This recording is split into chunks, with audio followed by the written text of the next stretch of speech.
Hello guys, welcome back to twin fairies and mom. എൻ്റെ പുതിയൊരു വീഡിയോയിലേക്ക് എല്ലാവർക്കും സ്വാഗതം. അപ്പം ഇന്ന് സൺഡേ സ്പെഷ്യലായിട്ട് ഞാനൊരു മന്തിയാണ് റെഡിയാക്കിയത്. ഞാൻ എങ്ങനെയാണ് മന്തി വയ്ക്കുന്നതെന്ന് കാണാം. അപ്പോൾ ഞാൻ അതിനായിട്ട് കുറച്ച് ജീരകം എടുത്തിട്ടുണ്ട്. ജീരകം, എരിവിന് കുരുമുളക്, ഇനി നമുക്ക് വേണ്ടത് പട്ട, ഗ്രാമ്പൂ, ഇതെല്ലാം കൂടെ ഇട്ട് നമുക്കൊന്ന് നന്നായിട്ട് റോസ്റ്റ് ചെയ്തെടുക്കാം. അപ്പോൾ പച്ച മല്ലി നിങ്ങളുടെ കയ്യിലുണ്ടെങ്കിൽ അതും കൂടെ നമുക്ക് ആഡ് ചെയ്ത് കൊടുക്കാം. എൻ്റെ കയ്യിൽ പച്ചമല്ലി ഇല്ലാത്തത് കൊണ്ട് ഞാൻ മല്ലിപ്പൊടിയാണ് ചേർക്കുന്നത്. അപ്പോൾ ഇത് നമുക്ക് നന്നായിട്ടൊന്ന് റോസ്റ്റ് ചെയ്ത് സൈഡിലോട്ട് മാറ്റി വെക്കാം. മാറ്റി വെച്ചതിന് ശേഷം നമ്മുടെ മല്ലിപ്പൊടി നമുക്ക് ഇട്ട് കൊടുക്കാം. ഞാനൊരു 2-2.5 സ്പൂണോളം മല്ലിപ്പൊടി ഇട്ട് അത് നന്നായിട്ടൊന്ന് റോസ്റ്റ് ചെയ്തെടുക്കുന്നുണ്ട്. എന്നാൽ അതിൻ്റെ ഒരു കളറൊക്കെ ഒന്ന് മാറി വരുന്നിടം വരെ നന്നായിട്ടൊന്ന് നമുക്ക് റോസ്റ്റ് ചെയ്ത് മാറ്റി വെക്കാം.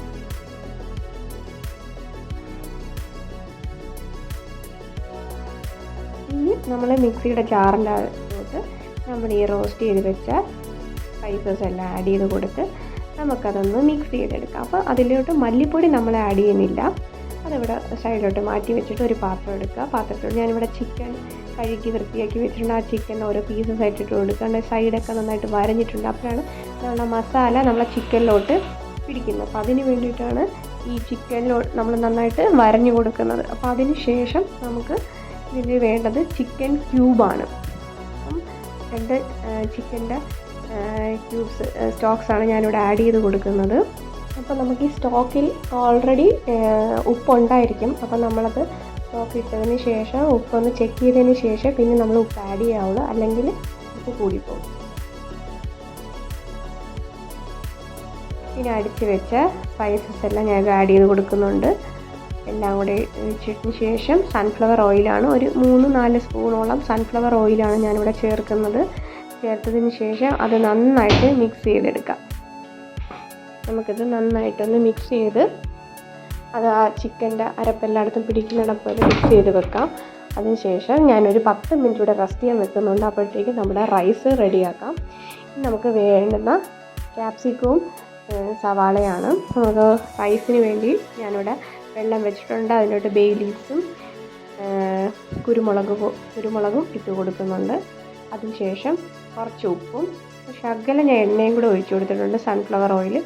അതുകൊണ്ട് ഒഴിച്ചു കൊടുത്തതിന് ശേഷം നന്നായിട്ട് തിളച്ച് വരുമ്പോഴത്തേക്കും നമ്മുടെ റൈസ് കഴുകി ഇട്ട് കൊടുക്കുക. ഇതിലോട്ട് ഞാൻ ചെറിയൊരു കഷ്ണം ഇഞ്ചി കൂടെ ഗ്രേറ്റ് ചെയ്ത് ചേർത്തിട്ടുണ്ട്.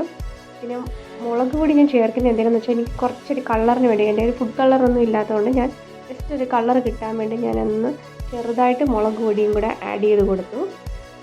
അപ്പോൾ കുറച്ചുകൂടെ ചിക്കൻ കാണാനൊരു ഭംഗിക്ക് വേണ്ടിയിട്ടാണ്. ഇനി ക്യൂബ്സായിട്ട് കട്ട് ചെയ്ത് വെച്ച സവാള ഇതിലോട്ട് ആഡ് ചെയ്ത് കൊടുക്കുന്നുണ്ട്. അതിനുശേഷം ഞാനിവിടെ ഒരു ക്യാപ്സിക്കമാണ് എടുത്തിരിക്കുന്നത്. ആ ഒരു ക്യാപ്സിക്കവും കൂടെ നമുക്ക് ഇതിലോട്ട് ആഡ് ചെയ്ത് കൊടുക്കാം. ആഡ് ചെയ്ത് കൊടുത്തിട്ട് നന്നായിട്ട് സ്പ്രെഡ് ചെയ്തിട്ട് കൊടുക്കണം. എല്ലാ വശത്തോട്ടും എത്തുന്ന രീതിയിൽ ഇട്ട് കൊടുത്തതിന് ശേഷം നമുക്ക് മൂടി വെച്ച് ഒരു 10 മിനിറ്റ് ഹൈ ഫ്ലെയിമിൽ വെച്ച് നമുക്ക് വേവിക്കാം.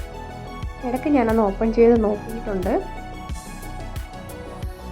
അപ്പം നമ്മൾ അടുത്ത് തന്നെ നമ്മളെ റൈസും പ്രിപ്പയർ ആയിക്കൊണ്ടിരിക്കുവാണ്. ഇടയ്ക്കിടയ്ക്ക് ഞാനൊന്ന് റൈസും ഇങ്ങനെ കോരി നോക്കുന്നുണ്ട്. അപ്പം ഏകദേശം ഒരു പകുതി വേവായിട്ടുണ്ട്. നമുക്കൊരു 60-70% റൈസ് നമുക്ക് വെന്ത് കിട്ടിയാൽ മതി. അപ്പോൾ ഞാൻ ഒന്നും കൂടെ നോക്കിയപ്പോൾ കുറച്ചും കൂടെ ഒന്ന് വേവാനുണ്ട്.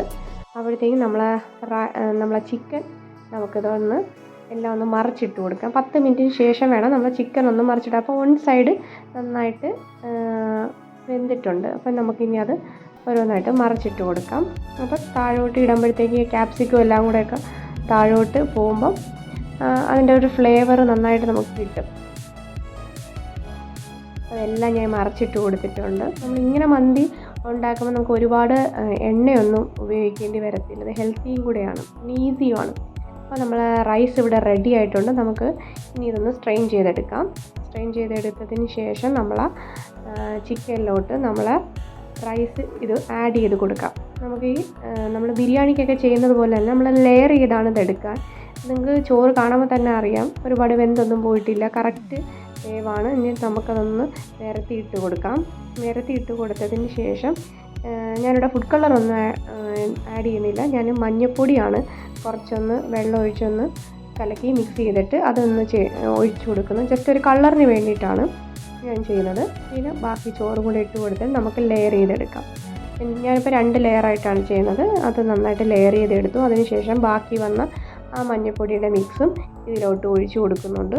ഒഴിച്ചു കൊടുത്തതിന് ശേഷം ഇനി പച്ചമുളക് നമ്മൾ തണ്ട് കളഞ്ഞിട്ട് ഇങ്ങനെ നിർത്തും. അപ്പോൾ അതെന്തിനാണെന്ന് വെച്ചാൽ നന്നായിട്ട് കുത്തി നിർത്തുമ്പോൾ അതിൻ്റെ ആ എരിവ് ആ റൈസിലോട്ട് പിടിക്കാൻ വേണ്ടിയിട്ടാണ് നമ്മൾ പച്ചമുളക് ഇങ്ങനെ കുത്തി നിർത്തുന്നത്. നമ്മളല്ലാതെ വേറെ എരിവൊന്നും ഇതിൽ ചേർത്തിട്ടില്ലല്ലോ.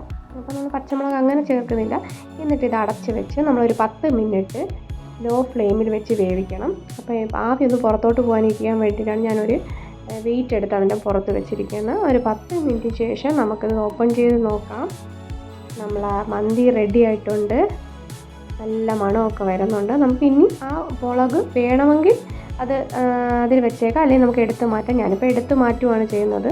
നമുക്ക് വേണമെങ്കിൽ ഇത് ചോറിൻ്റെ കൂടെ കഴിക്കുകയും ചെയ്യാം. ഇനി നമുക്ക് പെട്ടെന്നൊരു സാലഡ് ഉണ്ടാക്കാം. അപ്പോൾ അതിന് വേണ്ടുന്ന സാധനങ്ങളാണ് എടുത്ത് വെച്ചിരിക്കുന്നത്. അപ്പോൾ നമുക്കതിനായിട്ട് ഒരു വെളുത്തുള്ളി, പച്ചമുളക്, ഇനി ഒരു തക്കാളി ഞാൻ കട്ട് ചെയ്ത് വെച്ചിട്ടുണ്ട്. ആ തക്കാളിയും പിന്നെ പുതിന ഇല മിൻറ്റും കൂടെയാണ് ഞാൻ ഇട്ട് കൊടുക്കുന്നത്. പിന്നെ ആവശ്യത്തിനായിട്ടുള്ള ഉപ്പും കൂടെ ഇട്ട് കൊടുത്ത് നമുക്ക് ഒന്ന് മിക്സിയിലൊന്ന് കറക്കി ഇങ്ങെടുത്താൽ മതി. ഒരുപാടങ്ങ് അടിച്ച് പേസ്റ്റ് പോലെ ആക്കേണ്ട ആവശ്യമില്ല. ഇതൊന്ന് ജസ്റ്റ് ഒന്ന് കടിക്കാൻ കിട്ടണം. ആ ഒരു രീതിയിൽ വേണം നമ്മൾ ഈ സാലഡ് പ്രിപ്പയർ ചെയ്യണം. അപ്പോൾ നമ്മൾ ആ സാലഡ് ഇവിടെ റെഡി ആയിട്ടുണ്ട്. റൈസും ഇവിടെ റെഡി ആയിട്ടുണ്ട്. നമുക്കിനി ഒരു സെർവിങ് പാത്രത്തിലോട്ട് നമുക്ക് മാറ്റി വെക്കാം. ഞാനിപ്പോൾ ഫുള്ളായിട്ടിപ്പോൾ ചോറ് ഇതിലോട്ട് തട്ടിയിട്ടിട്ടുണ്ട്. അപ്പോൾ ഇനി നമുക്ക് ഇതൊന്ന് കഴിച്ചും കൂടെ നോക്കട്ടെ. അപ്പോൾ കുറച്ച് ചോറും സാലഡും നമ്മളെ ചിക്കൻ ഒക്കെ സെറ്റായിട്ടുണ്ട്. ചിക്കൻ കാണുമ്പോൾ തന്നെ അറിയാം നന്നായിട്ട് വെന്തിട്ടുണ്ട്. ഫ്ലഷൊക്കെ നല്ല കുക്കായിട്ടുണ്ട്. എല്ലാവരും ഒന്ന് ട്രൈ ചെയ്ത് നോക്കണം. വീഡിയോ ഇഷ്ടപ്പെട്ടാൽ please like, share and subscribe. Thank you.